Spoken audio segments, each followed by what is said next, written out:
Oh, Sophia, Leah, ladies, we have a problem.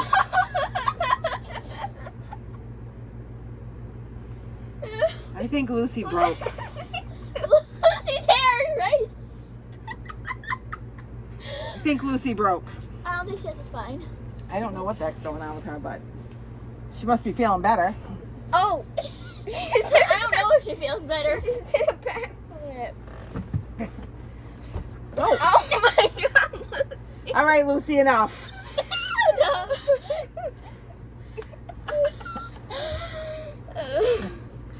All right, so welcome back to our Saturday Stories of Love. Today we've got Sophia, who's on a giggle fit. We have Lucy, who's been sick for the last couple of weeks, but she's back and she's broken because she's hanging off the top of the camper. And then we have Leah, who's joining us today, who's Sophia's best friend. BFF.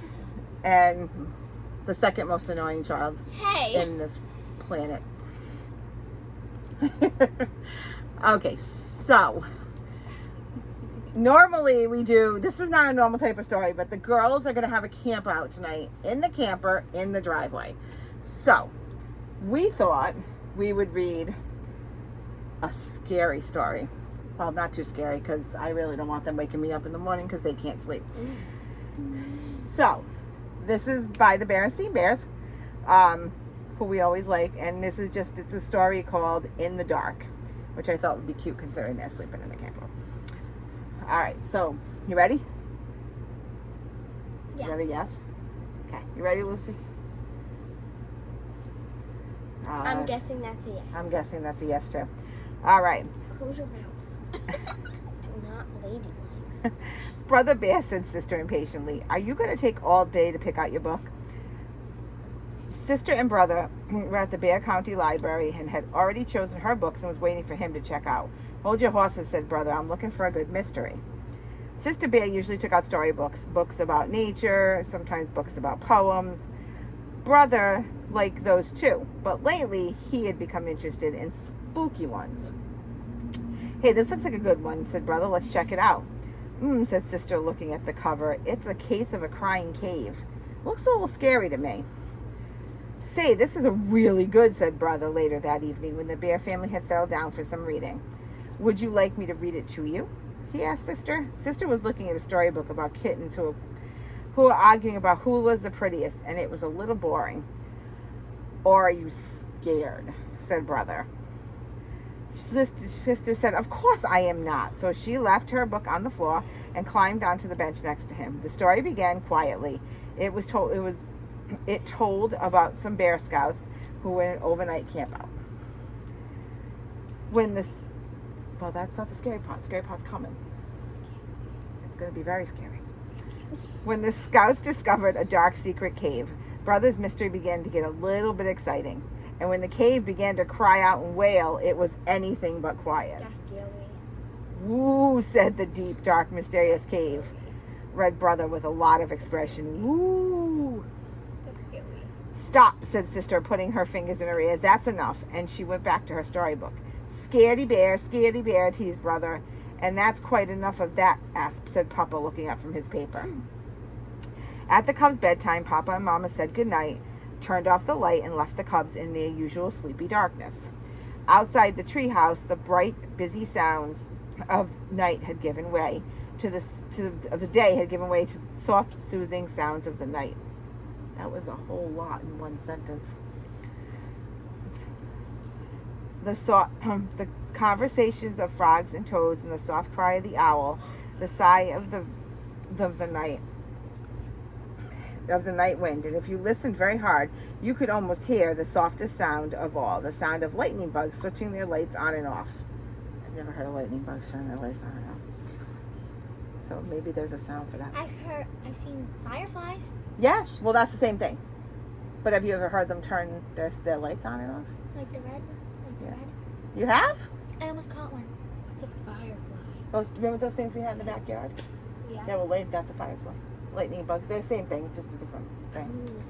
But inside the treehouse, Sister Bear wasn't even beginning to fall asleep. That night, the dark didn't seem the least bit quiet and sleepy. In fact, it seemed like the spooky darkness of a scary cave. And the friendly old chest of drawers and funny clothes tree that Papa had made didn't seem so friendly and funny. They seemed more like cave creatures. So when Brother decided to tease her a little bit more by making wailing noises, a really spooky wailing noise, it gave her quite a scare. "Mama, Papa," she cried, "hurry, quick." And come quickly they did. Papa rushed into the dark room and tripped over the clothes tree.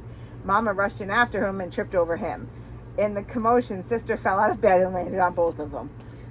The brother who had started it all with his spooky wail turned on the light. What a mess. Sister was still scared, holding on to Papa. Papa was holding on to the toe he stubbed, and Mama was looking for her nightcap, which she had lost in the confusion. All three of them were pretty annoyed with Brother Bear. It turned out to be a very long night in the Bears treehouse. Papa and Mama tried to explain that there was nothing to be afraid of in the dark, except maybe the running into the clothes tree and stubbing your toe. But it didn't do any good. Sister absolutely refused to go to sleep with the lights off, and Brother positively insisted that he couldn't fall asleep with the light on. The next morning, the Bear family was very sleepy-eyed. "Boy," said Brother, yawning, "I sure don't want to go through another night like that." "Neither do I," said Papa, "and I think I have an idea that might help." He took Sister's hand. "Come with me." "Where are we going?" she wanted to know. "Up to the attic." "The attic? It's dark in the attic, even in the daytime." "I know," said Papa, "but there's something I want to show you." "Anyway, there's nothing so special about the dark. It's just part of nature, like the light. It's your imagination that makes the dark seem spooky. Sometimes." "What's imagination?" said Sister. "Imagination is what makes us think that the chests of drawers and clothes trees are cave creatures." "I wish I didn't have one," said Sister. "Don't say that," said Papa. "A lively imagination is one of the best things a cub can have. It's imagination that lets us paint pictures, make up poems, invent inventions. The trick is to charge your imagination and not let it take charge of you." When they got to the attic, Papa began to rummage through some boxes looking for something. Sister tried to follow Papa's advice and not let her imagination take over. And it worked. A spooky shape turned out to be the shadow of some old tools. What looked like a giant was really piled up furniture.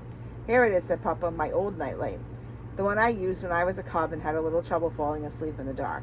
Sister couldn't quite believe that her big, powerful Papa was ever afraid of the dark. "Oh, sure," said Papa. "Most of us at one time or another." "How about reading the rest of the Case of the Crying Cave?" Sister asked Brother Leah that day. "Are you sure that you want me to?" "Sure, I want to see how it turns out." When it turned out that it was nothing very spooky but a terrible wailing noise, it was because the wind was blowing across the opening roof of the cave like the noise that you make when you blow across the top of a bottle. Sister was a little disappointed. And later that night, when she and Brother were all settled down in the cozy glow of Papa's old nightlight, she said so. "I was pretty disappointed in the Case of the Crying Cave, the way the Case of the Crying Cave ended. "Why?" said Brother. "Because I was hoping the wailing would be a really spooky, scary monster." And she leaned down from her bunk over Brother's and made him spooky, scary monster at him. "Cut that out," said Brother. Sister went right to sleep, but Brother lay awake for quite some time, listening to the owl hoots and thinking that maybe he'd had enough from mysteries for a while. So what do you think of that? You like the story? Don't flip anymore, Lucy. Lucy. Enough. We're not going back. Well, hopefully. Lucy. She's crazy tonight. She's going to keep you guys up all night tonight. Calm down.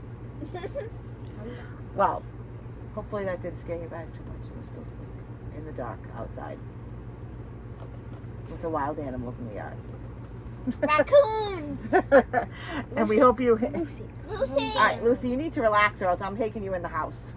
Calm down. We hope you enjoyed our Saturday story of love, and we will... She's doing a headstand. We will see what happens tonight when the girls have their camp. So say good night, everybody. Good night. Good night.